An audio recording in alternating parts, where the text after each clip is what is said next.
കൊടുങ്ങല്ലൂരിൽ ഫ്ളാറ്റിലെ ഫ്രിഡ്ജിൽ നിന്നും ഗർഭസ്ഥ ശിശുവിന്റെ മൃതദേഹം കണ്ടെത്തിയ സംഭവത്തിൽ പോലീസ് ശാസ്ത്രീയ തെളിവുകൾ തേടുന്നു. ചാത്തയടത്ത് പറമ്പിലുള്ള ഫ്ളാറ്റിൽ താമസിക്കുന്ന യുവ ദമ്പതികളുടെ മുറിയിൽ നിന്നുമാണ് 3 മാസത്തോളം പ്രായമുള്ള ഗർഭസ്ഥ ശിശുവിന്റെ മൃതദേഹം കണ്ടെത്തിയത്.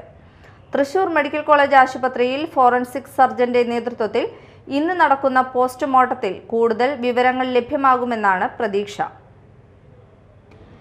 രഹസ്യവിവരം ലഭിച്ചതിനെ തുടർന്ന് തിങ്കളാഴ്ച വൈകിട്ട് പോലീസ് നടത്തിയ പരിശോധനയിലാണ് മൃതദേഹം കണ്ടെത്തിയത്. ഫ്രിഡ്ജിനകത്ത് ആമി എന്നെഴുതിയ ചെറിയ പെട്ടിക്കുള്ളിൽ സൂക്ഷിച്ച നിലയിലായിരുന്നു മൃതദേഹം. സംഭവവുമായി ബന്ധപ്പെട്ട് യുവതി നൽകിയ മൊഴി പോലീസ് പൂർണ്ണമായും മുഖവിലക്കെടുത്തിട്ടില്ല.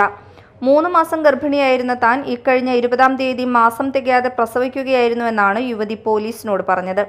നഴ്സിംഗ് പഠിച്ചിട്ടുള്ള യുവതി ഭ്രൂണം സ്വയം വേർപെടുത്തുകയും ചെയ്തതായി പോലീസിന് മൊഴി നൽകിയിട്ടുണ്ട്. ഭ്രൂണം കളയാനുള്ള ബുദ്ധിമുട്ട് കാരണമാണ് ഫ്രിഡ്ജിൽ സൂക്ഷിച്ചതെന്നും യുവതി പറഞ്ഞിരുന്നു. തൃശൂർ മെഡിക്കൽ കോളേജ് ആശുപത്രിയിൽ ഫോറൻസിക് സർജന്റെ നേതൃത്വത്തിൽ ഇന്ന് നടക്കുന്ന പോസ്റ്റ്മോർട്ടത്തിൽ കൂടുതൽ വിവരങ്ങൾ ലഭിക്കുമെന്ന പ്രതീക്ഷയിലാണ് പോലീസ്. സംഭവവുമായി ബന്ധപ്പെട്ട് പോലീസ് അസ്വാഭാവിക മരണത്തിന് കേസെടുത്തിട്ടുള്ളതെങ്കിലും പോസ്റ്റ്മോർട്ടത്തിന് ശേഷം കൂടുതൽ നടപടി ഉണ്ടാകുമെന്നാണ് സൂചന. Media time, Kodungallur.